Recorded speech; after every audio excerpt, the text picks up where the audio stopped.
Ευλογία Κυρίου και έλεος έλθει εφημάς τη αυτού θεία χάρητη και φιλανθρωπία, πάντοτε νυν και αεί και εις τους αιώνας των αιώνων.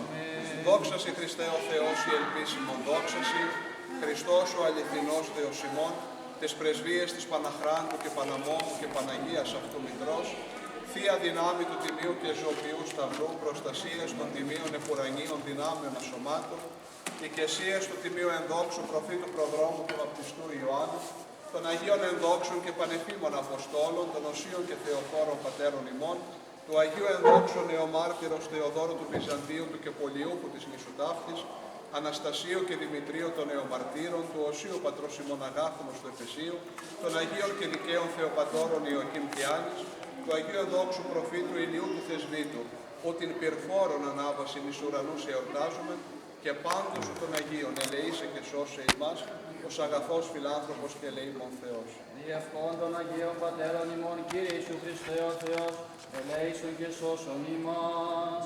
Και Αγία Θεός διαφλέξει πάντες ημάς, βοήθειά σας και του χρόνου. Καλημέρα, ρε. Καλημέρα και του χρόνου. Να μας πιάσετε και του χρόνου, Καλημέρα και του χρόνου.